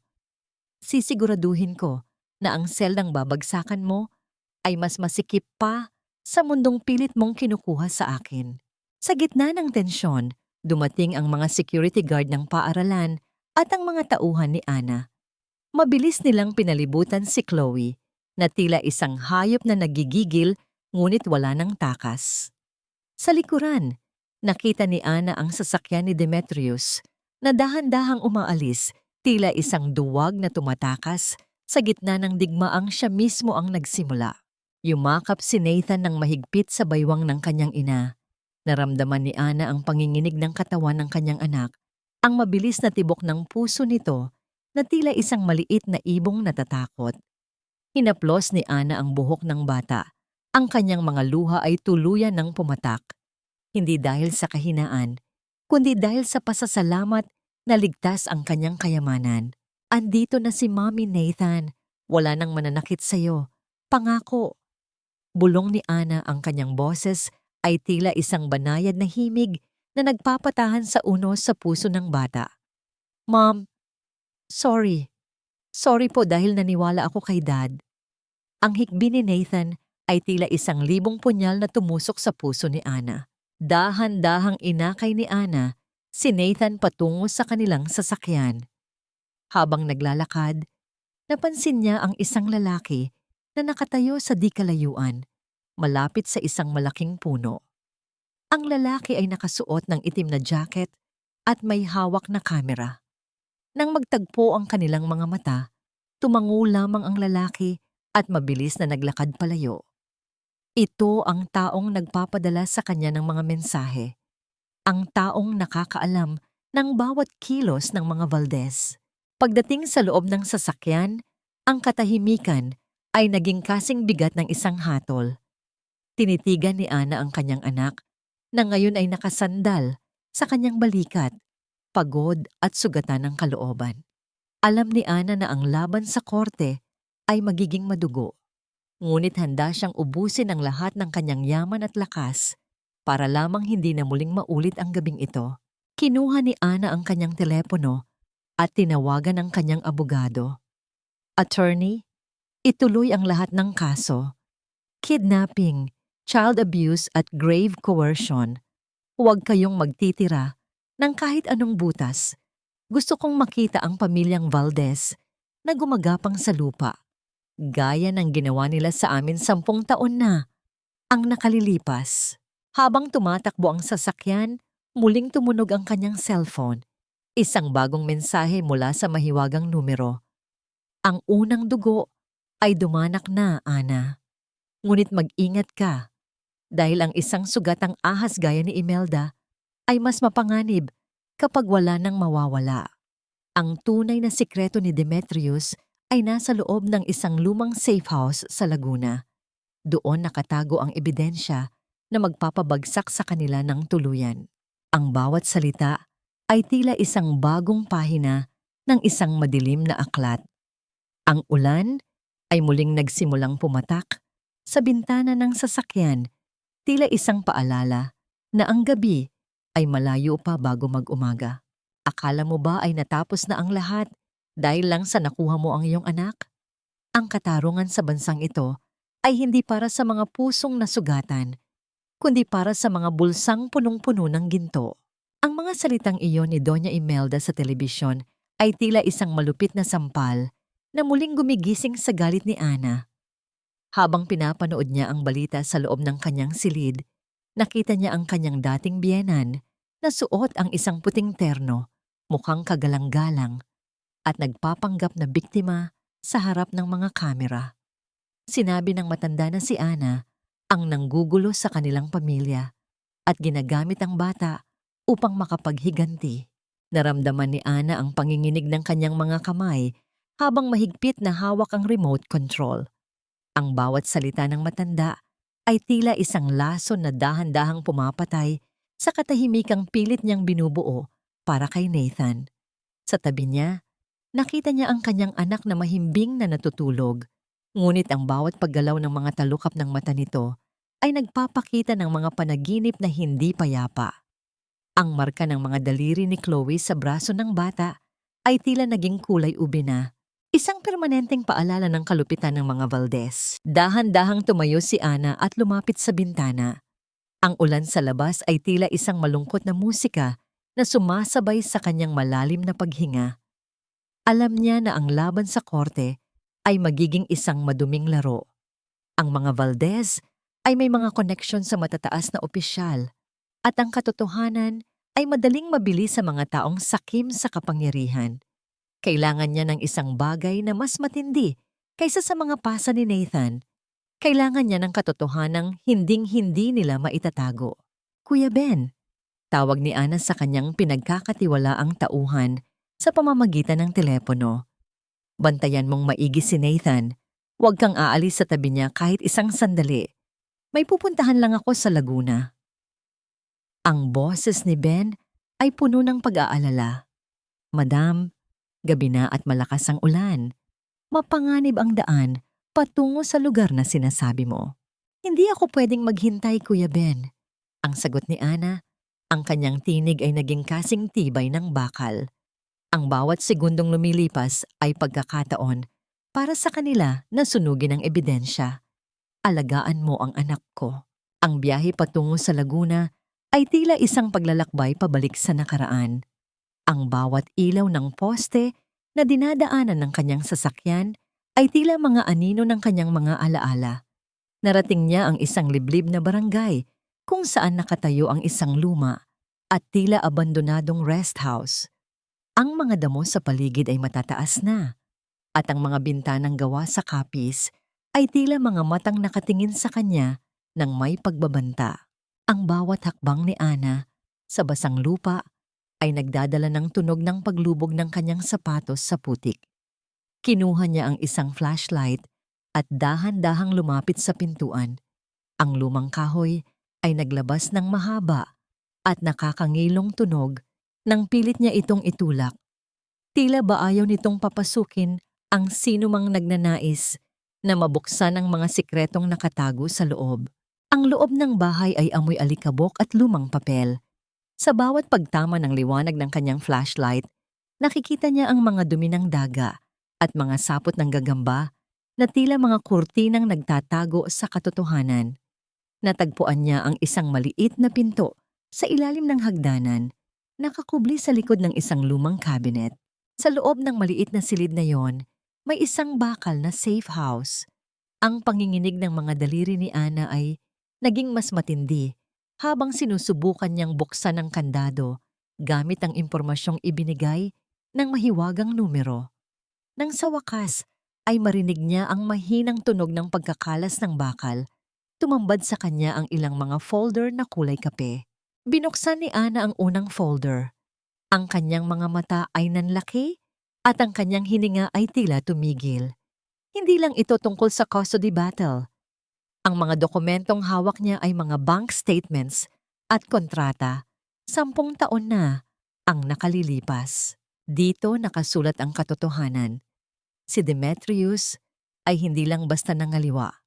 Ninakawan niya ang kumpanya ng kanyang sariling ama at ipinadala ang pera sa isang offshore account sa ngalan ni Chloe. At ang pinakamasakit sa lahat, gumamit sila ng pekeng ebidensya para palabasin na si Ana ang nagnakaw ng pera, na siyang naging dahilan kung bakit wala siyang nakuha kahit 1 sentimo noong sila ay naghiwalay. Kaya mo ba kaming itinapon sa kalsada, Demetrius? Bulong ni Ana, ang kanyang boses ay nanginginig sa pagitan ng galit at lungkot. Dahil natatakot kang malaman ko na ang lahat ng yaman nyo ay galing sa pagnanakaw sa akin. Naramdaman ni Ana ang isang malakas na bugso ng hangin na nagmula sa bukas na pintuan sa itaas. Kasabay nito ang tunog ng mabibigat na hakbang sa ibabaw ng mga lumang tabla ng sahig. Ang bawat yabag ay tila papalapit sa kinaroroonan niya sa ilalim ng hagdanan. Alam ko na darating ka, Ana. Ang boses ni Demetrius ay umalingaw-ngaw sa loob ng tahimik na bahay. Ang tunog ng kanyang boses ay tila isang malamig na kamay na humahawak sa leeg ni Ana. Huwag mong isipin na hahayaan kitang makalabas dito, dala ang mga papel na yan. Napatay ni Ana ang kanyang flashlight. Ang katahimikan ay naging kasing talim ng isang kutsilyo. Nakatago siya sa dilim, hawak ang mga dokumentong magpapalaya sa kanya, ngunit maaari ring maging sanhi ng kanyang huling hininga. Sa labas, ang kulog ay muling humiyaw. Tila isang babala na ang tunay na bagyo ay nagsisimula pa lamang. Ibigay mo sa akin ang mga papel na yan, Ana. Huwag mong pilitin na maging masama ako sa iyo nang higit pa sa nararapat. Ang boses ni Demetrius ay gumapang sa loob ng maliit na silid, tila isang malamig na hamog na nagdadala ng amoy ng luma at nabulok na kahoy. Ang liwanag mula sa kanyang hawak na flashlight ay sumasayaw sa mga pader. Pilit na hinahanap ang bulto ni Ana na kasalukuyang nakatago sa likod ng mga lumang kahon. Ang bawat pagtama ng liwanag sa alikabok na lumilipad sa hangin ay tila mga maliliit na kristal na nagpapakita ng takot na pilit na itinatago ni Ana. Naramdaman ni Ana ang magaspang na papel ng folder sa kanyang dibdib. Hinigpitan niya ang kanyang yakap dito. Tila ba ito ang huling dugong dumadaloy sa kanyang mga ugat? Ang bawat tibok ng kanyang puso ay tila isang malakas na katok sa loob ng kanyang dibdib, nagpapaalala sa kanya na ang bawat segundong pananatili niya sa dilim ay mas malapit sa panganib. Ang amoy ng basang lupa mula sa labas ay humahalo sa amoy ng kanyang sariling pawis. Ninakawan mo ang sarili mong ama, Demetrius. Ang bulong ni Ana, ang kanyang boses, ay tila isang multo mula sa nakaraan na tumatagos sa katahimikan. Itinapon mo kami sa kalsada para lang pagtakpan ang dumi mo. 10 taon. 10 taon kaming nagdusa dahil sa kasinungalingan mong ito. Isang marahas na hakbang ang narinig ni Ana. Ang tunog ng mga lumang tabla na tila naghihingalo sa ilalim ng bigat ni Demetrius ay nagpabilis sa kanyang paghinga. Walang maniniwala sa iyo, Ana. Sino ka ba? Isang babaeng puno ng puot. Ang mga papel na yan ay mga basura lamang kung wala nang makakakita. Biglang tumama ang liwanag ng flashlight sa mga mata ni Ana. Napapikit siya sa silaw at sa pagkakataong yon, naramdaman niya ang isang malakas na kamay na humablot sa kanyang balikat. Ang marahas na pagkakahawak ni Demetrius ay nagdulot ng hapdi sa kanyang balat. Isang hapdi na pamilyar sa kanya mula sa mga gabing ipinagtatabuyan siya nito noon. Ibigay mo sa akin. Singhal ni Demetrius, ang kanyang mukha ay malapit na sa mukha ni Ana. Nakita ni Ana sa liwanag ng flashlight ang anyo ng isang lalaking tuluyan nang nilamon ng kanyang sariling mga anino. Wala na ang kislap ng mga mata ng lalaking pinakasalan niya. Ang naroon na lamang ay ang desperasyon ng isang taong takot mawala ang kanyang kinalalagyan. Sa gitna ng pakikipagbuno, naramdaman ni Ana ang isang kakaibang lakas. Hindi ito lakas ng katawan, kundi ang lakas ng isang inang hinding-hindi na muling magpapatalo. Ginamit niya ang kanyang siko upang itulak ang dibdib ni Demetrius, isang galaw na puno ng 10 taong pait at paghihintay.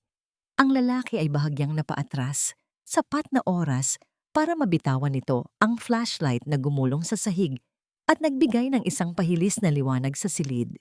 Hindi na nag-isip si Ana. Sa kabila ng dilim, mabilis siyang tumakbo patungo sa pintuan ng maliit na silid. Ang bawat hakbang niya sa sahig ay tila isang pagsusumamo ng kalayaan. Narating niya ang hagdanan at mabilis na bumaba. Ang kanyang mga kamay ay mahigpit pa ring nakakapit sa folder na tila ba ito ang kanyang sariling kaluluwa. Nang makalabas siya sa bahay, sinalubong siya ng malupit na ulan. Ang bawat patak ng tubig sa kanyang mukha ay tila mga sampal ng katotohanan na kailangan niyang magpatuloy. Ang putik sa paligid ay nagpabagal sa kanyang takbo at ang bawat dulas ng kanyang paa ay tila isang pagtatangka ng kalikasan na pigilan siya. Ngunit sa kanyang isipan, tanging ang mukha ni Nathan ang nakikita niya. Ang anak na siyang dahilan kung bakit siya narito. Narinig niya ang pagsasara ng pinto ng bahay sa kanyang likuran. Alam niyang nasa likod lamang niya si Demetrius, tila isang mangangaso na hindi bibitaw sa kanyang huling-huli. Narating ni Ana ang kanyang sasakyan at nanginginig ang mga daliri na isinaksak ang susi. Ang mahinang ugong ng makina na nabuhay ay tila isang himig ng pag-asa sa gitna ng unos. Habang mabilis niyang pinapatakbo ang sasakyan papalayo sa lumang bahay sa Laguna, tinitigan ni Ana ang kanyang sarili sa rearview mirror. Ang kanyang buhok ay gulo-gulo. Ang kanyang mukha ay may bahid ng putik at luha. Ngunit ang kanyang mga mata ay nagniningning sa isang apoy na hinding-hindi na mapapatay ng ulan. Biglang nag-vibrate ang kanyang cellphone na nasa dashboard. Ang mahiwagang numero ay muling nagpadala ng mensahe. Ngunit sa pagkakataong ito, hindi lang ito teksto. Isang larawan ang kalakip nito. Isang larawan ng isang itim na sasakyang nakabuntot sa kanya ngayon sa gitna ng madilim na kalsada. Hindi siya nag-iisa, Ana, ang sabi ng mensahe. Ang mas malaking panganib ay wala sa likuran mo, kundi nasa harap mo. Napatingin si Ana sa unahan ng kalsada. Sa gitna ng malakas na buhos ng ulan, nakita niya ang mga ilaw ng isang truck na tila sinasadyang humaharang sa kanyang daraanan. Ang mga busina nito ay tila isang babala ng isang nakatakdang trahedya. Akala nila, sa bawat pagkadurog ng bubog ng bintana ng aking sasakyan, kasabay ring nadudurog ang huling hibla ng aking pag-asa. Ang katahimikan sa kalsada, matapos ang marahas, na pagtama ng bakal sa bakal, ay mas nakakatakot kaysa sa dagundong ng kulog. Ang amoy ng sunog na goma at ang tumatagas na langis ay humahalo sa malamig na amoy ng ulan, lumilikha ng isang nakakasulasok na atmosfera ng kamatayan. Nakasandal ang ulo ni Ana sa manibela. Ang kanyang paningin ay nababalot ng isang malapot at pulang likido na dahan-dahang umaagos mula sa kanyang noo. Ang bawat tibok ng kanyang puso ay tila isang mahinang katok sa isang pintuang malapit ng masira. Naramdaman ni Ana ang pananakit ng kanyang buong katawan. Tila ba ang bawat buto niya ay muling kinalas ng malupit na tadhana. Ngunit sa gitna ng kanyang papalayong kamalayan, naramdaman niya ang matigas na folder na nakasabit sa pagitan ng kanyang upuan at ng kanyang pinto. Ang folder na yon, ang tanging sandata niya para sa hustisya, ay nananatiling ligtas. Nathan? Ang mahinang bulong ni Ana. Ang kanyang hininga ay tila isang usok na unti-unting naglalaho sa lamig ng gabi. Ang pangalan ng kanyang anak, ang nagsilbing angkla upang hindi siya tuluyang lamunin ng kadiliman. Mula sa labas, narinig niya ang tunog ng pagbukas ng pinto ng isang sasakyan. Ang bawat yabag ng sapatos sa basang kalsada ay tila isang hatol ng kamatayan. Nakita ni Ana sa gilid ng kanyang mata ang bulto ni Demetrius na lumalapit. Ang mukha nito ay balot ng isang nakakatakot na ngiti habang pinapanood ang naghihingalong sasakyan ni Ana. Sana ay hindi ka na lumaban, Ana. Ang boses ni Demetrius ay umalingaw-ngaw sa katahimikan, puno ng isang mapait na tagumpay. Kung ibinigay mo lang sana ang gusto namin, hindi ka na muling hihiga sa gitna ng kalsada na parang basurang itinapon. Inabot ni Demetrius ang loob ng sasakyan, pilit na hinahanap ang mga dokumento. Ngunit bago pa man niya mahawakan ang folder, isang nakakasilaw na liwanag mula sa malayo ang tumama sa kanyang mga mata. Ang tunog ng mga sirena ng pulis at ambulansya ay tila isang awit ng pagliligtas na dahan-dahang lumalapit. Walang hiya, singhal ni Demetrius. Sa takot na mahuli, mabilis siyang bumalik sa kanyang sasakyan at pinaharurot ito palayo. Iniwan si Ana sa gitna ng pagkawasak. 3 araw ang lumipas. Sa loob ng isang pribadong silid sa ospital, ang tanging maririnig ay ang ritmo ng heart monitor na tila isang tapat na sundalong nagbabantay sa buhay ni Ana. Ang kanyang ulo ay balot ng benda at ang kanyang mga kamay ay may mga galos, ngunit ang kanyang mga mata, nang dahan-dahan itong bumukas, ay puno ng isang apoy na mas matindi kaysa noon. Sa gilid ng kanyang kama, nakita niya ang isang matandang lalaki na nakasuot ng maayos na terno. Hindi ito si Kuya Ben. Ito ang taong nagpapadala sa kanya ng mga mensahe. "Gising ka na, Ana." Ang boses ng matanda ay malalim at puno ng karunungan. "Ako si Gabriel. Ako ang dating accountant ng mga Valdez na ipinakulong ni Imelda dahil nalaman ko ang kanilang mga pagnanakaw. 10 taon akong naghintay para sa pagkakataong ito. At ikaw ang naging sagot sa aking mga panalangin." Inabot ni Gabriel ang isang bagong folder kay Ana. "Ang mga papel na nakuha mo sa Laguna ay sapat na para ipakulong si Demetrius. Pero ang hawak ko ngayon, ito ang magpapabagsak kay Doña Imelda. Ito ang ebidensya na ang pagkamatay ng ama ni Demetrius ay hindi isang aksidente, kundi isang planadong pagpatay para makuha ang buong kontrol ng kumpanya." Naramdaman ni Ana ang isang matinding panginginig sa kanyang buong pagkatao. Ang kasamaan ng pamilyang Valdez ay mas malalim pa sa kanyang inakala. Ang bawat hininga niya ay tila naging isang panata ng pagtutuos. Nasaan si Nathan? Ang unang tanong ni Ana, ang kanyang boses ay paos, ngunit may awtoridad. "Ligtas siya. Nasa pangangangalaga ni Kuya Ben sa isang lihim na lugar," sagot ni Gabriel.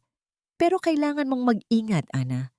Iniisip nila na patay ka na o kaya naman ay wala nang kakayahang lumaban. Gagamitin natin yon laban sa kanila." Isang mapait ng ngiti ang sumilay sa mga labi ni Ana. "Hayaan mo silang magdiwang. Hayaan mong isipin ni Imelda na panalo na siya.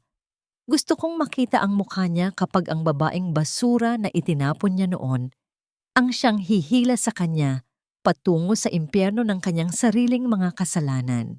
Habang nakahiga sa kama ng ospital, kinuha ni Ana ang kanyang cellphone. Sa social media, nakita niya ang isang post ni Chloe. Isang larawan ng isang engranding party sa kanilang mansyon.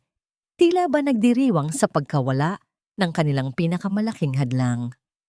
"Ang ulan ay tumigil na, Imelda," bulong ni Ana sa hangin. "Pero ang baha ay sisimulan ko pa lang." Dahan-dahang kinuha ni Ana ang tawag mula sa kanyang abogado. "Attorney, ihanda ang lahat. Bukas, sa harap ng mga stockholders at ng buong media, sisiguraduhin nating ang bawat luhang pumatak mula sa aking mga mata ay babalik sa kanila bilang isang malupit na hatol." Ngunit sa gitna ng kanyang pagpaplano, isang hindi inaasahang bisita ang kumatok sa kanyang pinto. Hindi ito pulis at hindi rin ito si Gabriel. Isang batang lalaki na may mugtong mga mata ang pumasok. Si Nathan. Ngunit sa likuran ng bata, May isang aninong hindi inaasahan ni Ana na makikita. Ipinagdiriwang niyo ba ang kamatayan ng inyong konsensya? O ang tagumpay ng inyong mga kasinungalingan? Nakakalungkot isipin na sa bawat kislap ng inyong mga baso, may mga kaluluwang inyong tinapakan para lamang marating ang kinalalagyan niyo ngayon. Ang boses ni Ana ay umalingaw-ngaw sa gitna ng marangyang bulwagan ng mga Valdez. Tila isang malamig na hampas ng hangin na nagpatahimik sa lahat ng naroon.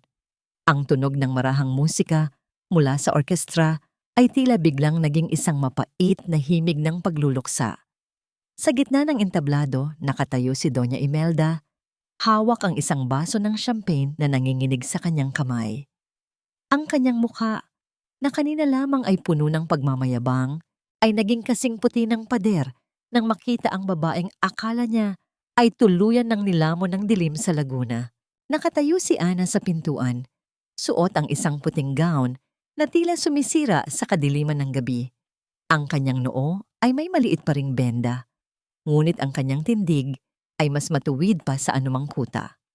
Sa kanyang tabi ay nakatayo si Gabriel at sa likuran nila ay isang matandang babae na nakasuot ng simpleng kasuotan, ang misteryosong anino na kasama ni Nathan sa ospital. Siya si Aling Rosa, ang dating nanilbihan sa ama ni Demetrius na naging saksi sa pinakamadilim na sikreto ng pamilya. Ana, buhay ka? Ang nauutal na tanong ni Demetrius, ang baso sa kanyang kamay ay tuluyang nahulog at tumama sa semento. Ngunit walang tunog ng pagkabasag ang narinig sa pandinig ni Ana, kundi ang pagbagsak ng huling bakas ng pagkatao ng lalaking ito. Akala mo ba ay madaling patayin ang katotohanan, Demetrius? Ang sagot ni Ana habang dahan-dahang humahakbang patungo sa entablado. Ang bawat pagdapat ng kanyang paa sa sahig ay tila isang hatol na papalapit sa mga salarin. Akala niyo ba ay sapat na ang aksidenteng iyon para patahimikin ako? Nakalimutan niyo yata na ang isang inang tulad ko ay bumabangon kahit mula sa hukay basta para sa katarungan ng kanyang anak. Wala kang ebidensya, hiyaw ni Chloe. Pilit na itinatago ang kanyang takot sa likod ng kanyang matinis na boses. Isa kang desperadang babae na gustong sumira sa aming dangal. Ngumiti si Ana ng may pait at inabot ang folder kay Gabriel. Agad na bumukas ang mga malalaking screen sa paligid ng ballroom na nagpapakita hindi ng mga larawan ng party, kundi ng mga bank statements at ang video ng pag-amin ni Aling Rosa tungkol sa gabing nilason ni Imelda ang sarili niyang asawa. Ang bawat bulong sa loob ng bulwagan ay tila naging isang malakas na hiyaw ng paghatol. Ang mga stockholders na kanina ay nakikipagkamay kay Demetrius ay dahan-dahang lumalayo. Tila ba ang pamilya Valdez ay naging isang nakakahawang sakit na ayaw nilang mahawakan. Hindi lang ito tungkol sa pera, Imelda. Ang boses ni Ana ay naging kasing lamig ng yelo. Ito ay tungkol sa 10 taon ng pagnanakaw niyo sa buhay namin. Ninakawan niyo si Nathan ng isang ama. Ninakawan niyo ako ng dangal. At ninakawan niyo ang inyong sariling pamilya ng kapayapaan. Dahan-dahang lumapit si Aling Rosa sa harap ni Imelda. Nakita ko ang lahat, Doña Imelda. Ang gamot na inihalo mo sa tsaa ni Don Roberto. Ang bawat patak niyon ay tanda ng iyong kasakiman. 10 taon akong nagtago sa takot, pero dahil sa batang si Nathan, nahanap ko ang lakas na magsalita. Naramdaman ni Imelda ang panghihina ng kanyang mga tuhod. Ang kanyang marangyang terno ay tila naging isang mabigat na kadena na humihila sa kanya pababa. Kasalanan mo ito, Demetrius. Ikaw ang hindi marunong magtago ng bakas. Ang sigaw ng matanda. Sinisisi ang sariling anak sa gitna ng kanyang pagbagsak. Mommy, please! Ang boses ni Nathan ay narinig mula sa gilid. Lumapit ang bata kay Ana at humawak sa kanyang kamay. Sa mga mata ni Nathan, wala nang bakas ng pag-aalinlangan, tanging ang malalim na pagmamahal at paghanga sa kanyang ina ang naroon. Pumasok ang mga awtoridad sa bulwagan. Ang tunog ng mga yabag ng kanilang sapatos ay tila isang huling hantungan sa gabi ng pagdiriwang. Nilapitan nila sina Imelda, Demetrius, at Chloe. Ang bawat pagkandado ng bakal sa kanilang mga kamay ay tila isang musika ng katarungan sa pandinig ni Ana. Demetrius, tawag ni Ana sa lalaking kasalukuyang kinakaladkad palabas. Tumingin ka sa akin. Napalingon si Demetrius. Ang kanyang mga mata ay puno ng luha at pagsisisi na huli na para sa anumang kapatawaran. 10 taon na ang nakalilipas, itinapon mo kami sa ulan at sinabing wala kaming halaga. Ngayon, ikaw ang aalis sa pamamahay na ito na walang dala, kundi ang bigat ng iyong mga kasalanan. Ang huling salita ni Ana, bago tuluyang mailabas ang mga Valdez sa mansyon. Naiwan si Ana sa gitna ng ballroom, kayakap si Nathan. Ang mga ilaw ng bulwagan ay tila naging mas maliwanag at ang amoy ng luma at maduming sikreto ay dahan-dahang napalitan ng amoy ng bagong pag-asa. Naramdaman ni Ana ang pagdaloy ng isang luha sa kanyang pisngi, isang luha ng kagalakan, ng paglaya, at ng kapayapaang matagal na niyang ipinagkait sa kanyang sarili. Tapos na, Nathan. Malaya na tayo. Bulong ni Ana sa kanyang anak. Ngunit habang tinitingnan niya ang papasikat na araw sa labas ng bintana, naramdaman ni Ana ang isang mahinang panginginig sa kanyang bulsa. Isang huling mensahe mula sa numero ni Gabriel. Ang katarungan ay nakuha na, Ana. Pero ang tunay na pagpapatawad, iyon ang huling pinto na ikaw lamang ang makakapagbukas. Ang sikat ng araw na dahan-dahang sumisilip sa pagitan ng mga dahon ng punong nara ay tila isang banayad na haplos sa pisngi ni Ana. 5 taon na ang lumipas mula noong gabing ang bawat patak ng ulan ay tila sumisigaw ng katarungan.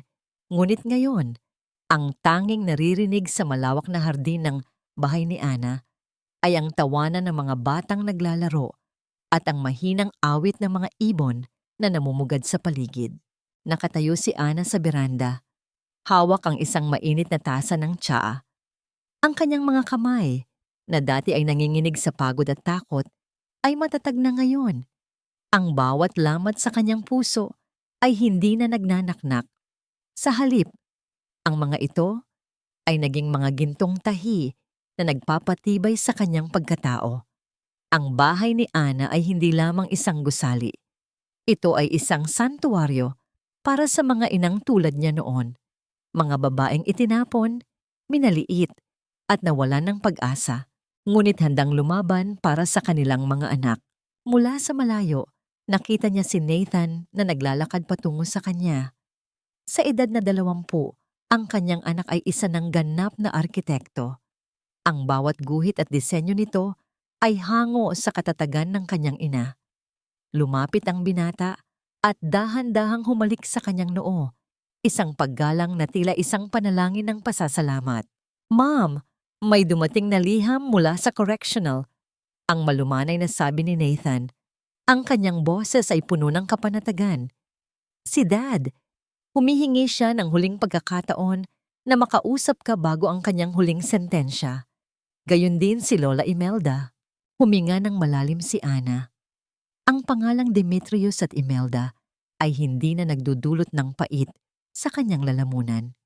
Ang puot na dati ay tila isang nagbabagang uling sa kanyang dibdib ay matagal na niyang binitawan.